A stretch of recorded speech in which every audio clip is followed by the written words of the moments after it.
มีหลายท่านสนใจในด้านการปฏิบัติธรรมอันนี้ก็เป็นที่น่าดีใจนะครับสังเกตดูคนปฏิบัติธรรมมากที่ว่ามากนั้นก็เป็นประสบการณ์โดยตรงนะครับการปฏิบัติธรรมแต่ละคอร์สแต่ละสำนักคิดว่าเป็นสำนักดีกว่าเพราะว่ามีสำนักจริงๆก็มีผู้คนหลากหลายอาชีพหลากหลายเพศนะครับแล้วก็หลากหลายความรู้หลากหลายฐานะหลากหลายผิวพรรณหลากหลายคุณธรรมเข้ามาคิดว่าเพื่อความมุ่งหวังในการสำเร็จสุดท้ายก็คือเมื่อทุกคนเบื่อหน่ายในความเกิดความแก่ความเจ็บความตายสุดท้ายก็คืออยากจะพ้นก็เท่านั้นเองนะครับแต่กระบวนการในระหว่างการปฏิบัติธรรมนั้นรู้สึกมันมีอะไรที่แปลกๆซึ่งเราสามารถที่จะพิจารณาด้วยตนเองโดยใช้หลักการของปัญญาที่พระสัมมาสัมพุทธเจ้าพระองค์ทรงประทานเอาไว้นั่นแหละเป็นตัวพิจารณาถ้าหากว่าเราพิจารณาไปตามความรู้สึกก็จะกลายเป็นอคติอันนี้ต้องระมัดระวังเป็นพิเศษในการพิจารณาธรรมครับต่อไปนี้กระผมจะพูดในฐานะความเป็นกลางอะไรก็ตามถ้าเป็นกลางมันจะดีสำหรับผู้ฟังสามารถเลือกเอาว่าสิ่งนี้เป็นจริงสิ่งนี้ไม่เป็นจริงท่านผู้ฟังก็อย่าไปใช้อคติก็อย่าไปใช้การตัดสินใจหรือว่าการวินิจฉัยวิเคราะห์การวิพากษ์วิจารณ์อะไรต่างๆนั้นด้วยความตามใจของตนเองนั้นมันก็ไม่ได้เหมือนกันนะครับสรุปว่าทั้งผู้พูดคือผู้ให้และผู้รับคือผู้ฟังนั้นก็ต้องมีที่เขาใช้กันเดี๋ยวนี้เรียกว่าที่ปัจจุบันนี้นิยมใช้กันเหลือเกินก็คือไม่ว่าจะเสนอข่าวอะไรก็ตามจะมีขึ้นคำว่าโปรดใช้วิจารณญาณในการรับชมบางทีเรื่องมันก็ไม่เป็นเรื่องนะครับถ้าหากว่าเราใช้วิจารณญาณในการรับชมแล้วเราก็อาจจะปิดไปเลยก็ได้เพราะมันไม่มีสาระอะไรเลยอย่างนี้เป็นต้นนะครับแต่ว่าบางเรื่องหลายๆเรื่องไม่ได้ขึ้นเลยเขาจะถ้าเป็นพวก YouTube พวกอะไรนี้ก็ตามเขาจะใช้เขาจะขึ้นซับเลยนะครับว่าโปรดใช้วิจารณญาณในการรับชมรับฟังอย่างนี้นะครับทีนี้เรามาพูดถึงการปฏิบัติธรรมเนี่ยมันเป็นสิ่งที่น่าสนใจอย่างหนึ่งทำไมถึงว่าอย่างนั้นนะครับเพราะว่าการปฏิบัติธรรมนี้เป็นเหมือนกับยาขมหม้อหนึ่งซึ่งเป็นยาขมที่ขมมากๆแต่ว่าอย่าลืมนะครับว่ายาขมหม้อนี้สามารถแก้ไขโรคภัยไข้เจ็บได้บางทีก็เจาะจงลงไปเลยว่าเป็นโรคนี้นะกินยาขมหม้อนี้แล้วกินยาหม้อนี้แล้วจะขมมากขมปีเลยขมจนแบบโอ้โหไม่รู้จะไปเปรียบเทียบกับการขมอย่างไรขมมากๆขมที่สุดอย่างนี้นะครับพอแก้วแรกก็สุดที่จะทนแล้วมันขมเหลือเกินในเมื่อเรียกว่าเมื่อรับประทานหรือว่าดื่มยาขมแก้วนี้เข้าไปแล้วรู้สึกว่ามันมันเริ่มจะมีฤทธิ์เริ่มจะมีสรรพคุณในการแก้ในการเข้าไปกระจัดหรือว่าไปทำความสะอาดสิ่งที่มันสกปรกอยู่ข้างในตัวเราเราไม่สามารถมองเห็นตัวเราได้มันก็แปลกนะครับเราเองไม่เคยเห็น วัยวะภายในของเราเองเลยนอกจากทางการแพทย์ที่เจริญสุดๆสามารถที่จะส่องให้เราเห็นได้ว่าอันนี้คือตับนะอันนี้คือไตไส้พุงกระเพาะลำไส้อะไรต่างๆหัวใจอย่างเนี้ยก็สามารถที่จะรู้ได้แต่ตัวเราเองมันติดตามตัวเราไปทางไหนก็ไปด้วยกันไปด้วยกันมาด้วยกันอยู่ก็อยู่ด้วยกันนอนก็นอนด้วยกันหลับก็หลับด้วยกันกินข้าวกินมันก็ทำอะไรก็ทำด้วยกันหมดก็เพราะมันอยู่ที่เราตัวเราเองแต่เราไม่สามารถที่จะรู้ได้ว่ามันเป็นลักษณะอย่างไรนอกจากเราจะศึกษาจากเทคโนโลยีซึ่งเดี๋ยวนี้เทคโนโลยีเจริญสุดๆเลยอย่างนี้นะครับทีนี้เมื่อเป็นยาอย่างนั้นแล้วที่เป็นยาหม้อนี่ก็แสดงว่ามันเป็นยาแผนโบราณเป็นยาหม้อที่สามารถเอามาต้มเอาทั้งรากบางทีก็ทั้งต้นเลยครับทั้งรากทั้งใบทั้งลำต้นอะไรต่างๆอย่างเช่นมายาลาบอย่างนี้นะครับมายาลาบถ้าภาคเหนือก็เรียกว่าหนามจิยอกเอามาต้มเอามาล้างให้สะอาดถอนมาทั้งรากทั้งนั่นหมดเลยนะครับทั้งหมดเลยแล้วก็เอามาล้างให้สะอาดดูรากแล้วมันขาวจ้วะนะครับรากจะเป็นรากมากเลยนะพวกมายาลาบเนี่ยรากมากรากมีมากเลยนะครับแล้วก็เอามาตากแดดนี่ตามที่ผู้รู้ท่านกรุณาเล่าให้ฟังนะครับแล้วเอามาหั่นก่อนนะครับถ้าเราตากแดดแล้วมาหั่นนี่มันก็จะไม่ได้เรื่องนะครับต้องหั่นก่อนแล้วก็เอาไปตากแดดจนแห้งแล้วก็เราเอามาชงต้มน้ำมันร้อน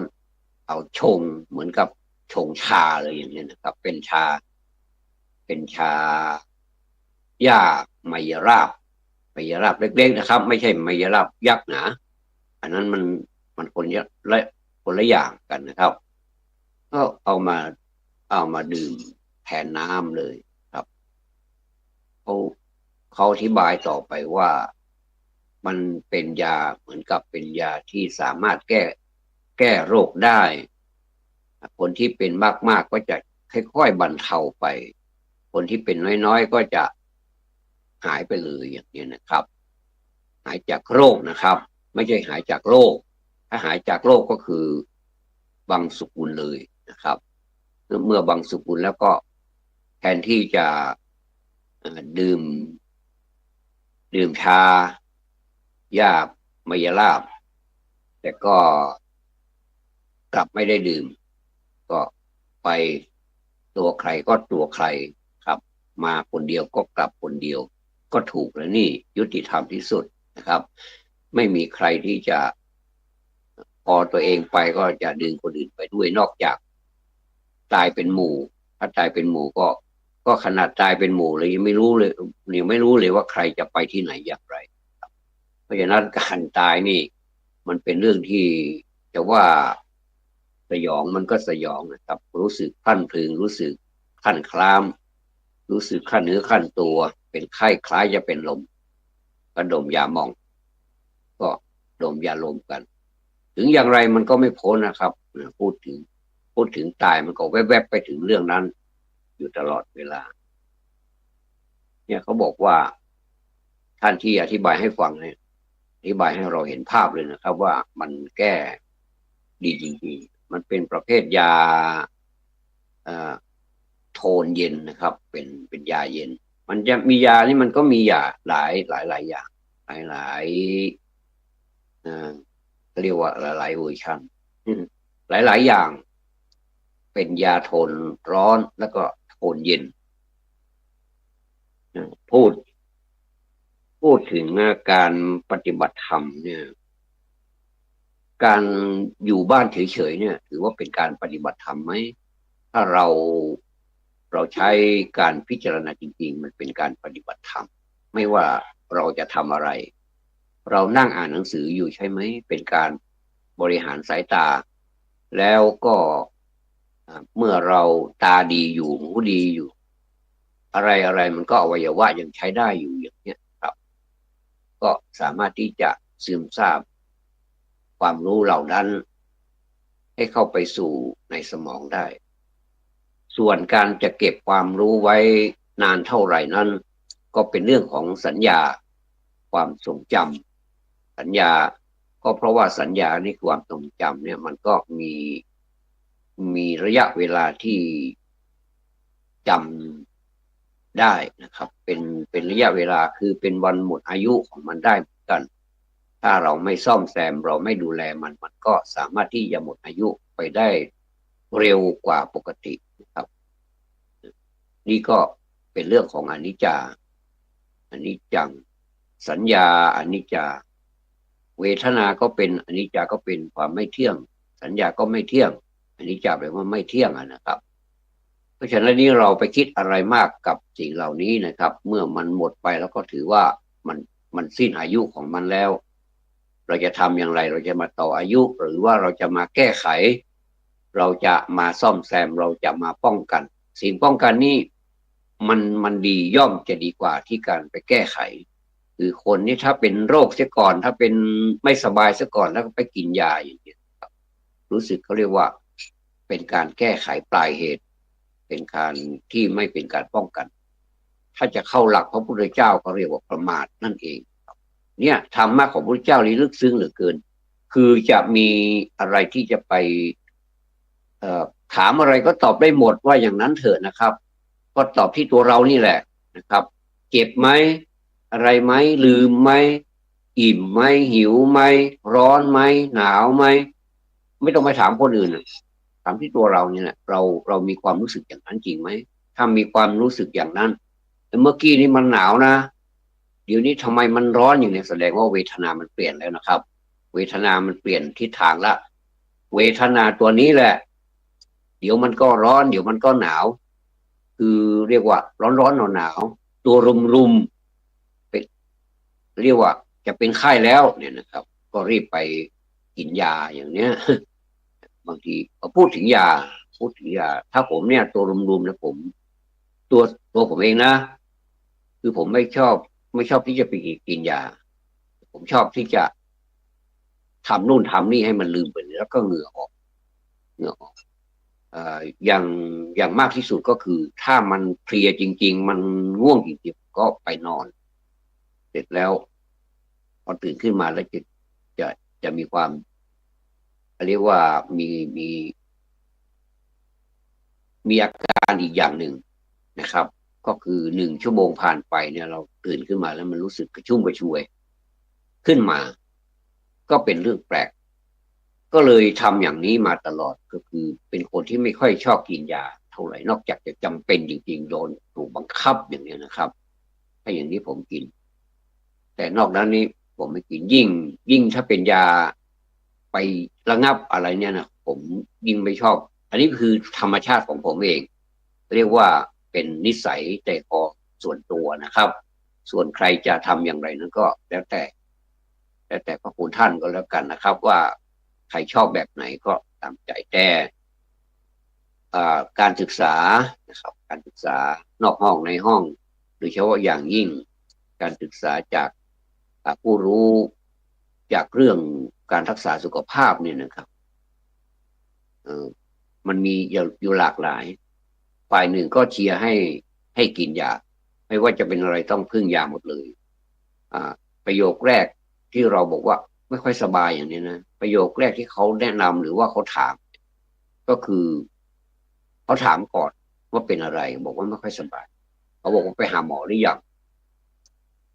ผมก็แปลกดีเหมือนกันนะก็เป็นอย่างนี้นะครับไม่ใช่เรื่องแปลกแต่เป็นเรื่องธรรมดาไปหาหมอหรือยังแล้วยังไม่ไปหาหมอกินยาหรือยังเนี่ยนะแล้วก็ไปวินิจฉัยจากหมอไม่ใช่ว่าหมอจะไม่เก่งนะครับก็เก่งท่านเรียนมาอย่างนี้โดยเฉพาะท่านก็อย่าว่าไปตามวิชาการของท่านนั่นแหละบางทีก็ยังไม่แน่นอนนะอันนี้ก็เป็นเรื่องจริงนะครับหมอบอกว่าต้องเอานี้ไป กินสักระยะก่อนนะถ้าเป็นอย่างไรแล้วก็เอาตัวยามาด้วยถ้ามันผิด หรือว่ามันแพ้ยาอะไรเนี่ยก็เอายามาด้วยแล้วก็จะเลิกกินยานั้นไปเลยบางทีก็ผ่อนตัวยาอาจจะเป็นยาตัวยาชนิดเดียวกันก็ได้แต่ว่ามันจะไม่แรงเท่าอันแรกอย่างนี้นะครับบางทีอันแรกมันไม่ค่อยแรงแต่ว่าก็จะเพิ่มคุณภาพหรือว่าสรรพคุณมันขึ้นอีกขั้นหนึ่งก็จะมีของท่านอย่างนั้นนะครับท่านก็จะเปลี่ยนยาให้อันเนี้ยเวลาเราไปคัดกรองเราไปหาหมอวันนี้หมอนัดอย่างเงี้ยเราก็ไปหาหมอไม่ใช่ว่าไปถึงก็ไปหาหมอเลยไม่ใช่นะครับการที่จะเข้าไปหาหมอนี่คือประการด่านสุดท้ายของการไปพบแพทย์จริงๆก็คือเราจะไปพบพยาบาลก่อนนะครับพยาบาลเป็นประตูแรกพยาบาลเป็นผู้รักษาประตูถ้าจะเปรียบไปก็เหมือนเป็นโกเป็น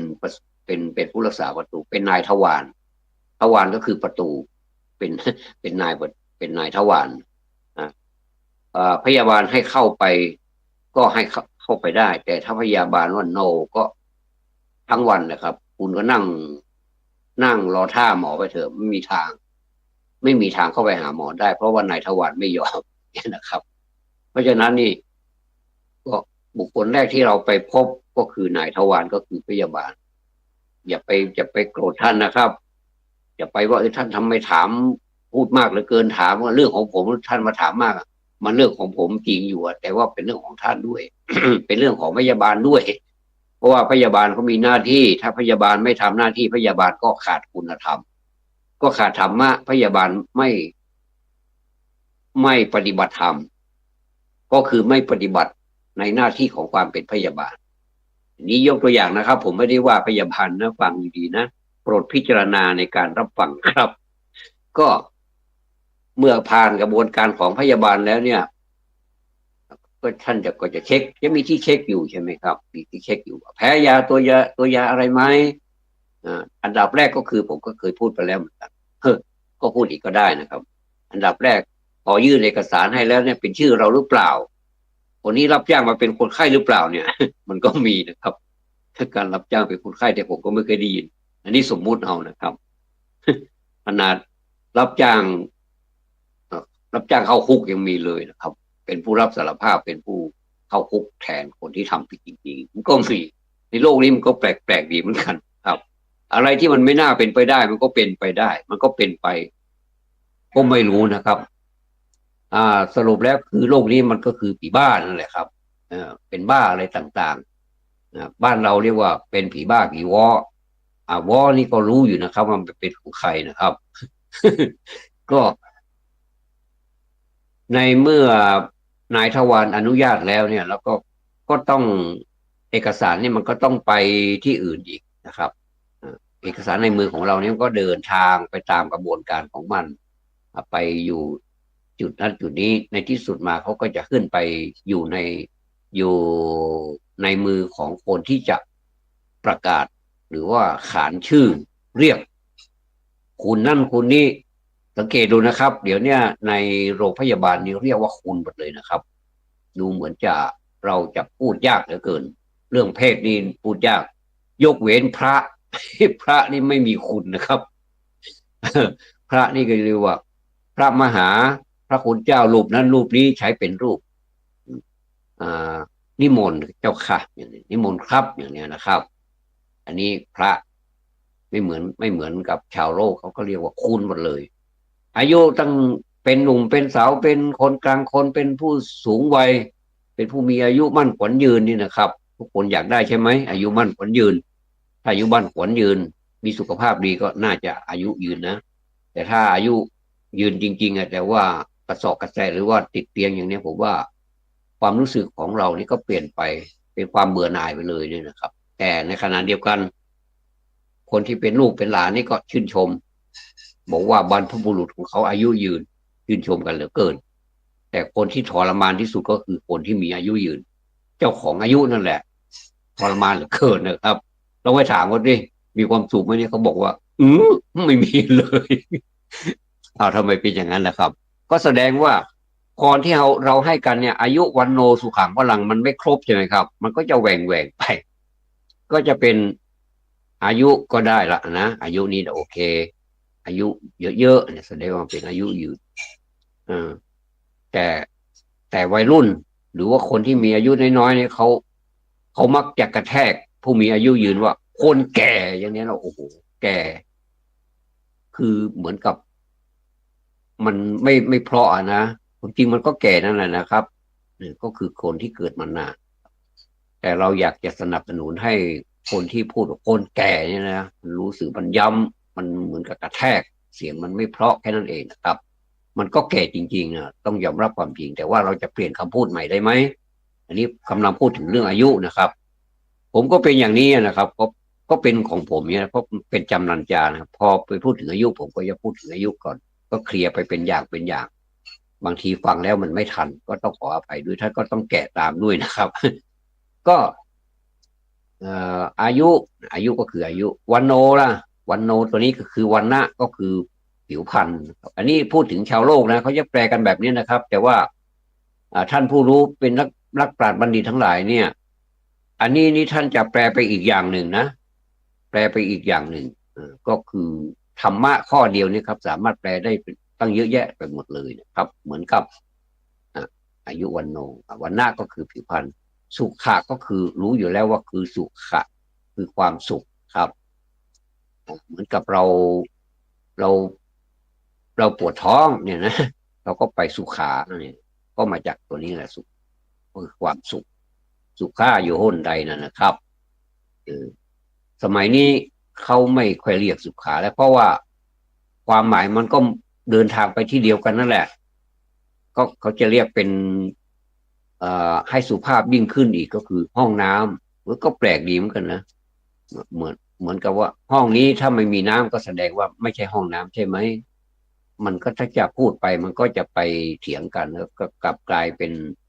ทะเลาะเบาะแว้งกันอีกนะครับก็เลยตกลงว่าห้องน้ำตัวใหญ่เบอร์เลอร์เลยอยู่ที่ไหนก็เห็นขนาดเราอยู่ทั้งหลายอยู่ใกล้ๆนะเห็นห้องน้ำตัวใหญ่ตัวหนังสือแดงๆแล้วผมลองเคยไปวัดดูตัวหนังสือก็เกือบเม็ดนะครับจะไม่เห็นได้ไงนะก็พื้นสีขาวเนี่ยตัวหนังสือแดงๆส่วนมากเราจะไปเจอตามงานที่มันใหญ่ๆงานที่มีคนเยอะๆเขาก็จะขึ้นเลยว่าห้องน้ำโอ้เรื่องห้องน้ำนี่เป็นเรื่องที่แบบมีความจำเป็นเหลือเกินนะไม่ว่าใครที่ไหนนะมันก็ปวดบวดเหมือนกันแหละคุณก็คือมนุษย์ธรรมดาเหมือนกันนั่นแหละครับไม่ว่าจะเป็นชายไม่ว่าเป็นหญิงเนี่ยอย่าไปถือตัวถือตนเลยว่าวิเศษวิโสมาจากไหนเนี่ยนะครับผิดผิดธรรมชาติของมนุษย์ก็คิดว่าเป็นดินเป็นน้ำเป็นลมเป็นไฟเหมือนกับคนอื่นมีธาตุขันธ์เหมือนกันนะมีรูปเวทนาสัญญาสังขารวิญญาณเหมือนกันอย่าไปยะโสเลยอย่าไปมีเรียกว่ามานะทิฏฐิอะไรมากมายเลยนะผมเห็นนะมันเป็นจำนันจาไปอย่างไงนะผมเห็นคนที่มีอายุยืนหรือว่าคนที่อิ่มนะครับใบหน้าอิ่มนะท่านช่างน่ารักเหลือเกินนะครับ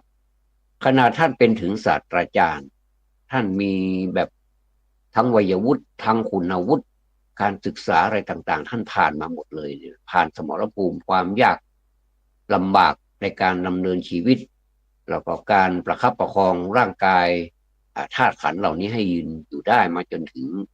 บัดนี้เนี่ยครับท่านมีกายก็ดีนะผิวพรรณก็งามนะครับผิวพรรณก็งาม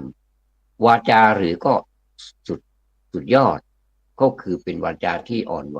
หวานมีสาระไม่พูดพร่ำไปเรื่อยเปื่อยไร้สาระอย่างนี้นะครับมีตัวอย่างนะครับอันนี้มีตัวอย่างคนเหล่านี้ก็แปลกดีเหมือนกันไปชอบเอาตัวอย่างที่มันไม่ดีนะเอามาใส่ใจแต่ตัวอย่างที่มันดีนะไม่ยอมไม่ค่อยยอมเอามาใส่ใจหรอกก็แปลกดีเนาะมันแปลโลกดีเนาะขนาดแปลกนี่ถ้าเป็นภาษานะลองเอามาแยกกันหน่อยเนี่ยมาถ้ามันวักผิดที่เนี่ยนะอย่างแปลกเนี่ยนะครับสระแอปอปลาเนี่ยนะส่วนมากเราจะอ่านปอปลาก่อนใช่ไหมครับปอปลาสระเอบางทีก็สระแอปอปลามันก็อันเดียวกันนั่นแหละสระแอปอปลาแล้วก็วักหน่อยหนึ่งมาเขียนรอลิงแล้วก็กอไก่เนี่ยครับเป็นเรื่องเลยนะแทนที่จะอ่านแปลกนะอ่านแปลกไป ปลาแรกนั่นแหละครับแต่เราอ่านแปลกมันแปลกดีนะอย่างเงี้ยก็จะกลายเป็นมันแปลโลกดีนะเนี่ยมันก็แปลงดีเหมือนกันนะภาษานะก็อ่าลืมไปซะแล้วเนี่ยโอ้พูดถึงภาษาอะไรยุ่งเลยสุขะยังสุขาที่ว่าเมื่อกี้นี้นะครับอย่างอย่างกี้นี่ถูกนะผมได้ยินหลายท่านอันนี้ผมยกตัวอย่างเลยนะที่พูดภาษาไทยที่ถูกต้องที่สุดนะก็ขอยกย่องคนที่พูดภาษาไทยที่ถูกต้องนะอย่างเก้าอี้เก้าอี้นะครับไม่ใช่เก้าอี้เก้าอีอีอันนี้คือการผันวรรณยุกต์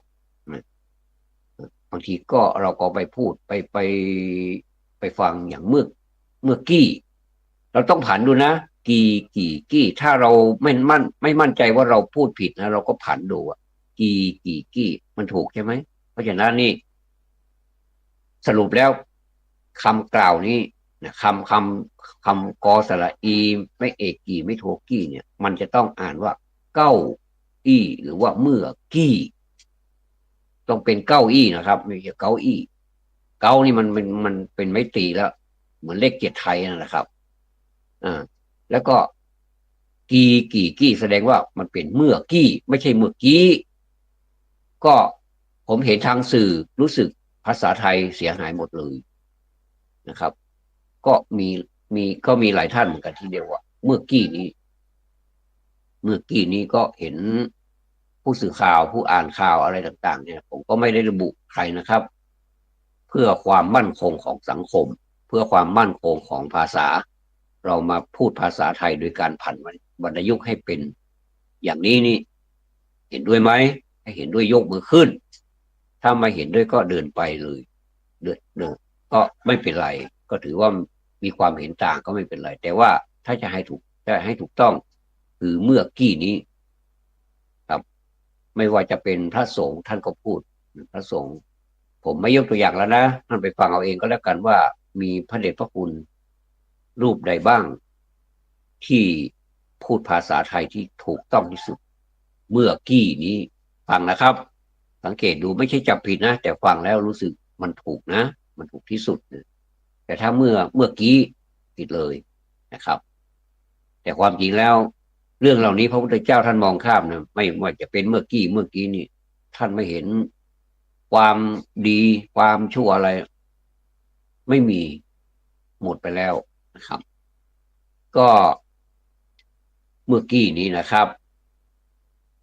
ต่อมาเราก็จะเป็นพลังอายุวันโนสุขะพลังมันเป็นภาษาไทยก็เรียกว่าอายุวันโนก็เป็นภาษาบาลีอายุก็เป็นภาษาบาลีวันโนวันโนนี่ความจริงมันก็เป็นวันนะ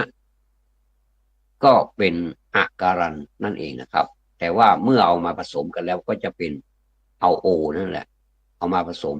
เอาโอมาเติมหน้าน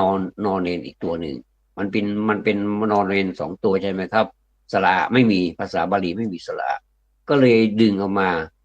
มาเติมข้างหน้านอนเนนอีกตัวที่อยู่ด้านหลังน่ะนอนเนนมันเรียงกันอยู่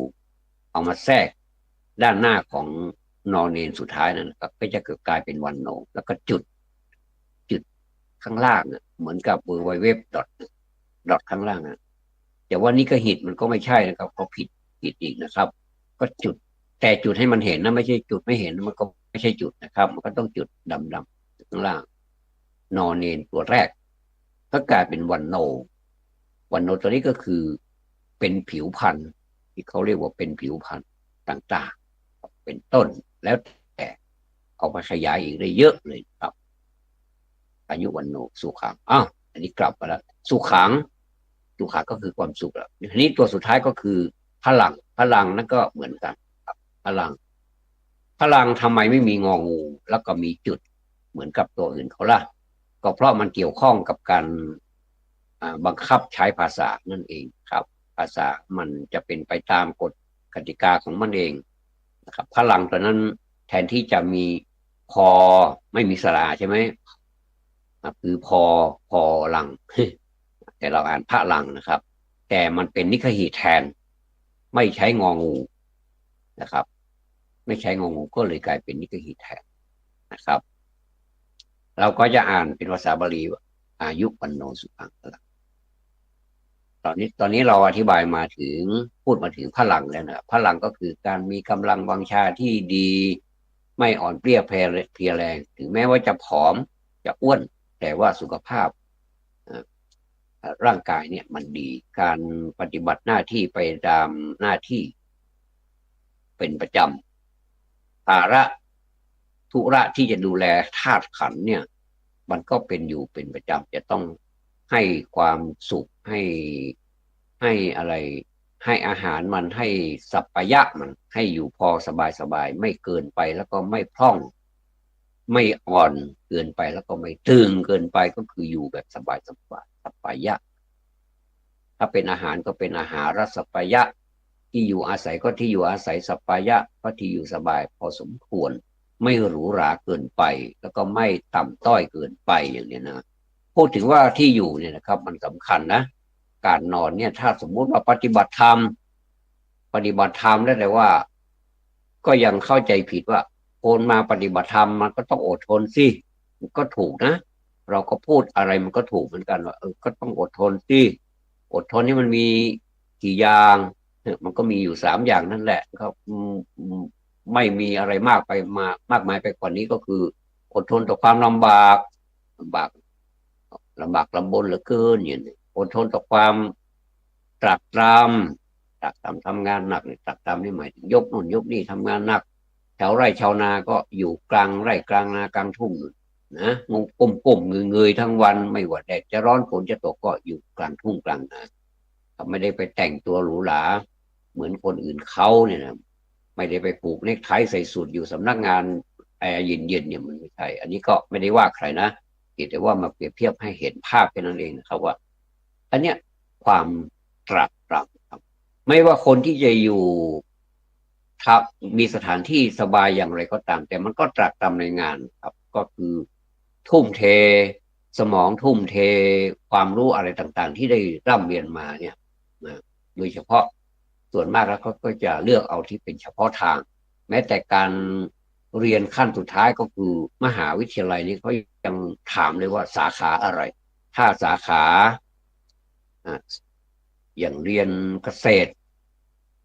สาขาสมมุติว่าผมพูดผิดต้องขออภัยด้วยนะครับเข้าใจเองนะสาขาสัตวบาลอย่างนี้ดูแลสัตว์เนี่ยมันก็ต้องไปเรื่องของการดูแลสัตว์การดูแลความเป็นอยู่ของสัตว์ป่วยหรืออะไรถ้าไปด้านของเศรษฐศาสตร์ก็จะเป็นเรื่องของเศรษฐกิจการคำนวณไปสถาปนิกกับการก่อสร้างอะไรเนี่ยครับไปการเมืองก็จะไปการเมืองก็จะเป็นสาขาของแต่ละอย่างเพื่อใช้งานให้ถูกที่ถูกทางนั่นเองก็เห็นด้วยนะครับพุทธศาสตร์ก็ไปเรื่องของศาสนาโดยเฉพาะอย่างยิ่งศาสนาพุทธเพราะว่าเป็นคือพูดไปแล้วนะครับว่าเป็นพุทธศาสนาพุทธศาสตร์บัณฑิตอย่างเนี้ยพุทธศาสตร์มหาบัณฑิตพุทธศาสตร์ดุษฎีบัณฑิตเนี้ยก็จะมีเป็นอย่างๆไปเนี่ยก็อันนี้ก็เห็นด้วยนะครับเอาละเรามาอายุวันโนสุขังพลังนะซึ่งเป็นพรที่ว่าถ้าได้เต็มอย่างนี้ไปจนถึงตลอดรอดฝั่งจนถึงลารับโลกจากนี้ไปแล้วก็คือหยุดหายใจก็คือไม่รู้จะทำอย่างไรแม้แต่ตัวเราเองก็ช่วยตัวเราเองไม่ได้เขาก็จะพากันเอาตัวของผู้ที่ไม่มีการหายใจแล้วเนี่ยเอาไปทำตามที่เจ้าของร่างเนี่ยนะอันนี้เราสมมุติว่าเป็นเจ้าของร่างจริงไม่ได้เป็นเจ้าของอะไรมาจากไหนก็ไม่รู้อันนั้นหน่อยอันนี้หน่อยมาปฏิปต่อกลายเป็นมนุษย์ชายมนุษย์หญิงเพศชายเพศหญิงอะไรก็ไม่รู้เนี่ยนะครับสมมุติเอากันทั้งนั้นแล้วก็มันก็สลายไปท่านให้คิดอย่างนี้เพื่ออะไรเพื่อให้เราลดความเป็นตัวตนมานะคือความแข็งกระด้างทิฏฐิคือความเห็นว่าตัวเองนั้นมันจะอยู่โยงคงกระพันไปตลอด เป็นไปไม่ได้ ถ้าสมมุติว่าผมมาแวบตรงนี้หน่อยนะครับสมมุติว่ามันอยู่โยงคงกระพันถ้ามันยังเป็นหนุ่มเป็นสาวนี่เห็นด้วยนะหน้าก็คมหล่อสวยเหลือเกินมองเมื่อไหร่ก็ไม่เบื่อนะครับถ้าอย่างนี้นี่ผมว่าน่าจะอายุเป็นพันปีก็คงไม่แปลกละมั้งนะครับแต่ว่านี่มันเหี่ยวไปเหี่ยวไปเนี่ยสังเกตดูรูปที่คอเนี่ยนะคอของเราเนี่ยนะเมื่อก่อนนี่มันตึงนะเดี๋ยวนี้มันเริ่มจะหย่อนมันเริ่มจะเป็นคออะไรก็ไม่รู้นะก็ก็เลยกลายเป็นว่ามันมีจริงๆนะสังขารเนี่ยที่เราสมมุติกันขึ้นมาเนี่ย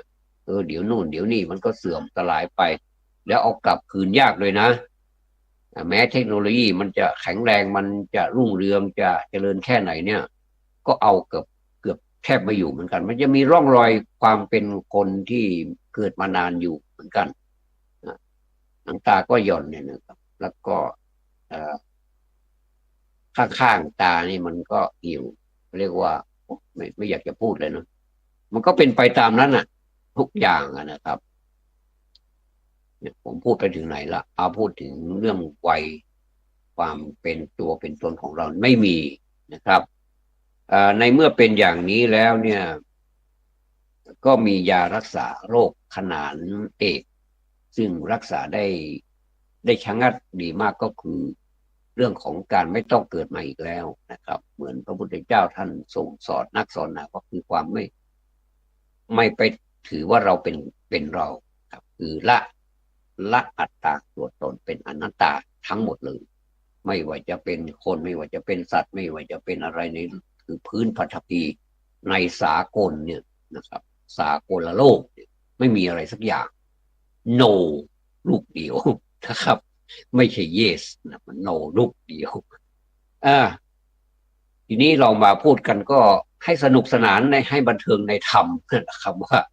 เราไปพบอะไรมาบ้างในการปฏิบัติธรรมนี่บางทีมันก็พบตัวเองมากขึ้นผมอาจจะไม่เหมือนท่านหรือว่าบางท่านอาจจะเหมือนผมความคิดนี่ก็ต่างกันได้ไม่เป็นไรครับ แต่ว่าเราคิดได้แล้วก็เอามาพูดให้กันฟังก็อย่าไปยั่วกันก็แล้วกันว่าเราเป็นคนอวดดีอวดรู้เนี่ยการที่จะไปว่าให้คนอื่นว่าเป็นคนอวดดีอวดรู้นี่ผมไม่สมควรครับสมมติว่าคนนั้นเขาเก่งอย่างนี้เราก็ยินดีด้วยนะที่แต่ว่าให้สติเขาหน่อยแค่นั้นเองเตือนเขาบอกว่าเราอย่าไปเผลอนะเราอย่าไปเผลอทำตัวให้มันตรงกันข้ามที่เราพูดนี้นะสมมุติว่าเราไปสอนเขาบอกว่าอย่าไปเสพยาเสพติดนะแต่เราเป็นผู้เสพซิเองเนี่ยอย่างนี้มันก็หมดความเชื่อถืออย่างนี้นะครับมันก็พูดให้ฟังเราก็เป็นกัลยาณมิตรคำว่ากัลยาณมิตรนี่คือการเตือนกันแต่ไม่ใช่ไปว่ากันช็อตเป็นการกลายเป็นด่ากันประจานกันอย่างเงี้ยนะเพื่อนมันต้องช่วยเพื่อนแต่ต้องช่วยให้ดีนะไม่ใช่ว่าเพื่อนทำผิดแล้วก็ช่วยให้ที่อยู่เพื่อนแล้วก็ไปช่วยเพื่อนหนีไปทำให้เขาพ้นผิดอย่างเงี้ยมันก็ไม่ได้มันก็ต้องมีกระบวนการของมันถ้ามัน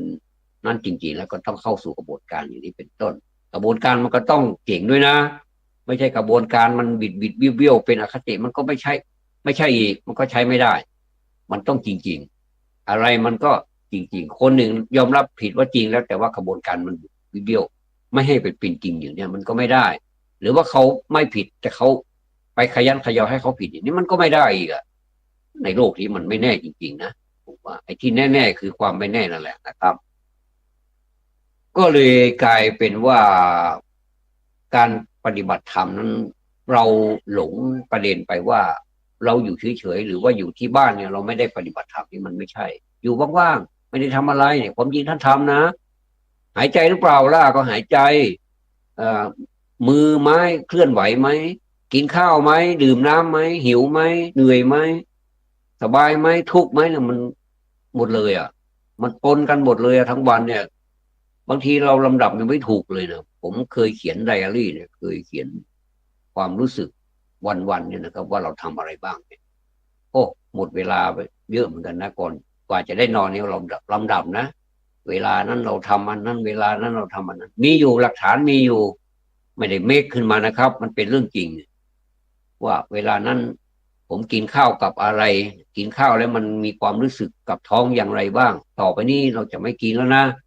บางทีเราก็หยอดลงไปด้วยว่าเราพูดกับตัวเองนะจริงๆนะ ต้องมีสัจจะนะอย่างนี้หรือแม้การกระทั่งอ่าการเก็บออมผมผมคิดว่าผมเก็บออมได้ดีมากแต่ว่าทำอย่างไรแล้วมันจะเก็บได้ มันก็ต้องใช้สัจจะนะครับสัจจะว่าสมมุติว่าเราได้เงินมา1,000เนี่ยนะเราก็จะมาแบ่งเป็นกี่ส่วนก็ว่ากันไปแล้วก็สมมุติว่าเราจะเก็บสัก200เอา250ก็แล้วกันก็มันมีรวมตัวพอดี250คูณเข้าไปที่ก็เป็น1,000พอดีบวกเข้าไปก็จะเป็น4 กองนี้เราก็กองนี้เราจะเอาไปใช้หนี้นะสมมติเราเป็นหนี้บางทีเราก็ยังไม่ได้นั่นเรามันก็หักไปแล้วเนี่ยสมมติว่าเงิน1,000เนี่ยนะมันก็หักไป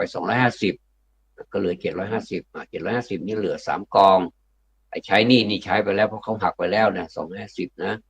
แล้วก็เอา3 กองเอา3 กองนี้มา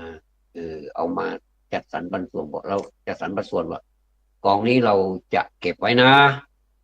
จะเอาเก็บไว้ด้วยวิธีการไหนก็แล้วแต่เราก็มีสัจจานะ250นี่เราจะใส่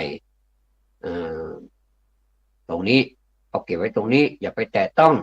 จนกว่าจะถึงเวลาอย่างนี้แล้วสักวันหนึ่งเนี่ยวันหนึ่งที่เรายังไม่ตายเรายังไม่จากโลกนี้ไปเราก็ลองมาเปิดดูสิว่ามันได้เท่าไหร่ครับเราไม่ต้องไปนับวันคือนับเดือนอะไรมันเราบอกว่าตอนนี้เราได้เท่าไหร่แล้วไม่ต้องครับเดี๋ยวมันจะใจอ่อนก่อนทำเป็นลืมๆไปนั่นแหละ250ก็ใส่เข้าไปนี่ยกตัวอย่าง250นะอาจจะมีมากกว่านี้ก็ได้อาจจะมีเงินอะไรที่มันเป็นรางวัลเป็นหมื่นๆแล้วก็สามารถที่มาแยกแยะได้มันก็หลายเท่าตัวนะก็ใส่เข้าไปเลยก็แบ่งเหมือนเดิมสี่กองเหมือนเดิมเหมือนกระธาตุคนเลยนะดินน้ำลมไฟก็แยกแล้วที่เหลือนั่นแหละเอากินทุกวันเนี่ยบริหารร่างกายเนี่ยเราต้องซื้อกะปิน้ำปลาอะไรต่างๆเนี่ยนะมาปรุงอาหารเนี่ยซื้อผักซื้ออะไรต่างๆที่มันเอามาบำรุงสุขภาพในอีกกองเนี่ยยกตัวอย่างอย่างนี้เราก็เขียนลงไปว่าเรามันทำได้จริงๆผมเคยไปฝากธนาคารแบบมันจะมีเงินพิเศษอยู่จะเป็นเรียกว่าไม่ว่าธนาคารไหนเขาก็มีนะครับแบบนี้นะครับคือจะต้องทำเป็น2 บัญชีแรกก็คือหาเงินมาใส่บัญชีแรกนั่นแหละถ้าบัญชีนี้เป็นบัญชีเกิดใหม่บัญชีที่2เนี่ยเราธนาคารก็จะทำความตกลงกับลูกค้าก็คือตัวเรานะว่าพอถึงเวลามาก็จะหักบัญชีที่1มาใส่บัญชีที่2บางทีเราฟังไปมันก็รู้สึกไม่เข้าใจมันก็บัญชีเราทำไมต้องโอนไปโอนมาให้มันเรื่องของมันก็คือบัญชีที่เราที่ทำบัญชีที่2เนี่ยมันจะไม่มีการเบิกนะจนกว่าจะถึงเวลาครบสัญญามันเนี่ยสมมุติว่าสัญญามันแล้วแต่สั้นยาวเนี่ยนะครับก็สมมุติว่าเราจะเอาว่าเท่าไหร่ล่ะเรามีตังค์เยอะใช่ไหมเรามีเงินเดือนตั้ง50,000สมมตินะหรือมากกว่านั้นเนี่ยเราก็เอาเติมให้มันสมมติว่ามันจะหักเดือนละ10,000เราก็เติมไปสัก15,000เลยเผื่อว่าบัญชีเนี่ยมันสามารถเป็นบัญชีเผื่อเรียกใช่ไหมครับอันแรกพออันที่2มันไม่ใช่เผื่อเรียกเนี่ยมันเป็นบัญชีประจำบัญชีที่ว่าเบิกทีเดียวเลยถ้าจบก็คือเบิกเอาปิดบัญชีเลยแล้วก็ไปตั้งต้นใหม่อย่างเนี้ยนะแล้วก็ทีแรกเราคิดดูมันจะได้หรือเนี่ยปรากฏว่ามันทำได้ผมผมแค่เดือนละ1,000แค่นั้นเองนะครับพอไปปิดบัญชีปุ๊บเนี่ยธนาคารก็จะแจ้งให้เลยว่าหมดแล้วนะหมดระยะเวลาที่จะกระทำการอย่างนี้ก็คือโอนจากอีกบัญชีหนึ่งมาใส่บัญชีเนี้ยบัญชีใหม่บัญชีที่2เนี่ยเขาบอกหมดแล้วเขาก็แจ้งให้เราไปฝากอีกไม่ได้แล้วนะเขาจะไม่ไปโอนจากบัญชีที่1เผื่อเรียกเนี่ยมาใส่เพราะมันหมดระยะเวลาแล้วเราก็สามารถเบิกมาได้เลยเราจะทำอีกต่อก็ได้อาจจะทำสมมติว่าเดือนละ1,000เราอาจจะเป็นเดือน2,000 3,000 5,000เป็นหมื่นเป็นแล้วแต่ความที่เราพร้อมนะครับก็สามารถหักได้ตามนั้นอันนี้คือการเก็บอย่างหนึ่งก็ใช้ได้แต่ตัวผมเองผมมั่นใจแล้วว่าเราต้องทำได้เราก็ทำเหมือนกับธนาคารเขาทำก็คือเอาเงินจากรายได้อื่นๆเนี่ยมาใส่ในเหมือนกับเป็นรายได้ประจำเนี่ยห้ามไปเบิกแล้วก็ ห้ามไปห้ามเอามาใช้เด็ดขาดจนกว่าจะถึงเวลาสมมุติว่าเราให้1 ปีนะแล้วก็มันต่างกันตรงนี้นะครับ มันต่างกันตรงที่ว่าไม่มีดอกเบี้ยให้แต่ธนาคารนั้นมันมีดอกเบี้ยให้สมมติว่าเรามี1,100เนี่ยดอกเบี้ยมันก็เกิดแล้วมันก็ระยะเวลาคูณเข้าไปมันก็เราเราตั้งเป้าไว้สมมุติว่าเราตั้งเป้าไว้เออสัก50,000นะสมมุตินะแต่มันเกิน50,000นะครับ50,000ไอ้ที่ปลายที่เหลือจาก50,000นี่แหละมันเป็นดอกเบี้ยที่เขาให้เขาคำนวณแล้วมันก็ได้เกิน50,000สมมติได้55,000สมมตินะกำไรนะครับ5,000นั่นก็เป็นกำไรนะเป็นการลงทุนอย่างดีเหมือนกันมีระเบียบวินัยแต่มันต่างกันตรงว่าถ้าเราเอามาทำเองเรามาเก็บไว้เองเนี่ยมันไม่มีดอกเบี้ยแค่นั้นถ้าเราจะให้มันมีดอกเบี้ยไม่ยากเราก็เอาส่วนเกินไอเอาไปซื้อของเราถือว่าอันเนี้ยเราก็ทำให้มันสนุกสิครับอย่าไปทำอะไรแบบเวลาไปออมสินออมอะไรคนเดียวเนี่ยนะไปทำคนเดียวเนี่ยแล้วก็มาเครียดแล้วก็เรารู้จักแหล่งมันด้วยว่าเราจะเอาไว้ตรงไหนเนี่ยแล้วก็เราก็ควักพวกออมสินที่เราเนี่ยมันเอามาใช้เนี่ยมันก็แสดงว่าเราไม่มีระเบียบใจเราไม่แข็งพอแล้วก็เราก็ไม่มีพลังในในใจเราพอเนี่ยใจไม่แข็งพอมันก็ไม่ได้นะครับมันก็ไม่การเป็นการออมที่ดีก็ทำเป็นลืมไปซะแต่เราไม่ลืมนะว่าเอาไว้ตรงไหนเราไม่ลืมครับพอครบรอบแล้วก็เอามาแกะดูที่โอ้มันใจชื้นเหลือเกินบางทีทำเป็นเล่นไปได้นะเราต้องการรถสักคันหนึ่งเนี่ยราคาก็ไม่มากมายเท่าไหร่สำหรับคนมีตังค์นี่มันแป๊บเดียวก็ได้ละ7-8 แสนเป็นล้านเนี่ยนะบางทีก็หลายล้านเนี่ยเขาก็ซื้อทีเดียวป้ายแดงเลยเนี่ยนะครับเราไปถ้าเ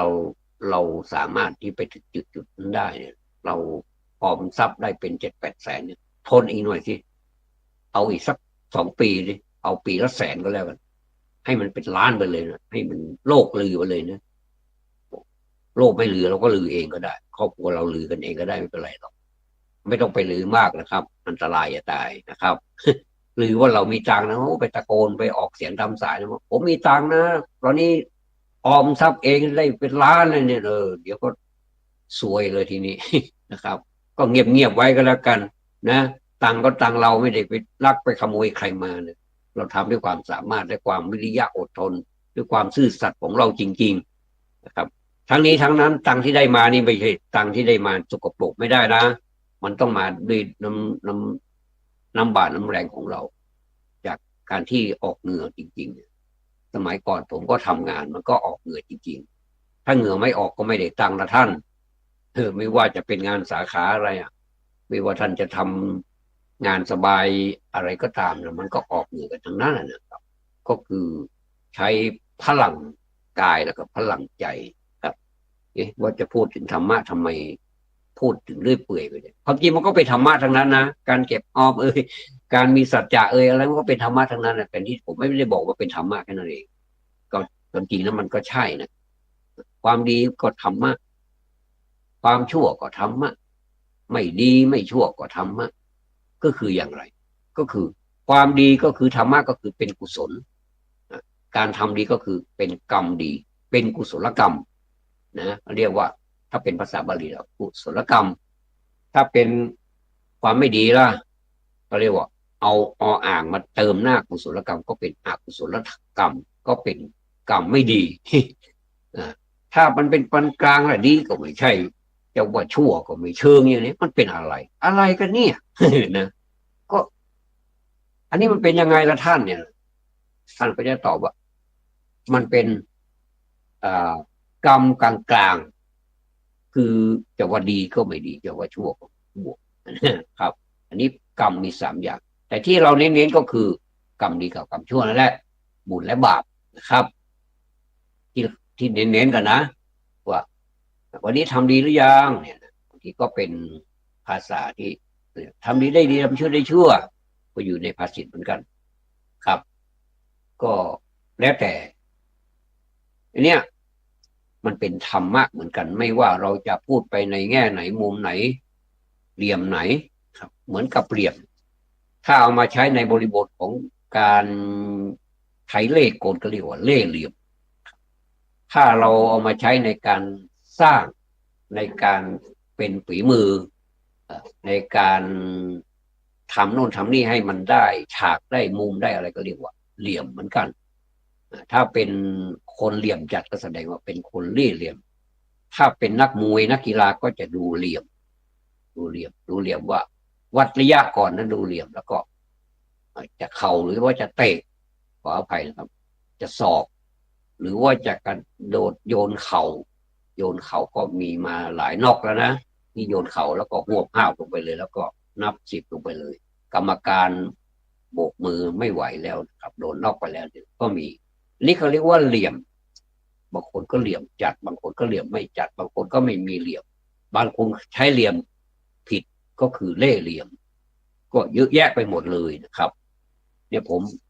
เนี่ยจะพูดนี่มันก็ต้องต่อในเพลาต่อไปในในโอกาสต่อไปอืมก็ตอนนี้เรื่องธุดงค์ธุดงค์ก็เพิ่งมาหมาดๆนะครับทั่วประเทศเลยธุดงค์ธุดงค์นี้ก็เป็นความคิดความอ่านของเจ้าประคุณสมเด็จพระยานวชิโรดมพระอาจารย์วิริยังสิรินทโรครับท่านเป็นผู้มีความพยายามที่จะสร้างขึ้นมาท่านสร้างขึ้นมาด้วยจิตอันบริสุทธิ์นะครับแล้วก็ด้วยความหวังดีแก่ชาวพุทธแล้วก็ชาวไม่พุทธคือชาวโลกทั้งหลายไม่มีจำกัดเชื้อชาติศาสนาไหนนะครับนั้นมันเดินทางมาถึงขนาดนี้ก็ถือว่าท่านคิดถูกแล้วทำถูกแล้วครับแล้วก็เราลูกหลานก็มาต่อยอดให้แต่การต่อยอดนั้นอาจจะไม่เหมือนแต่เดิมคือว่าการเริ่มต้นของการเริ่มต้นของหลวงพ่อพระอาจารย์หลวงพ่อนะครับก็ว่ากันไปตามสมัย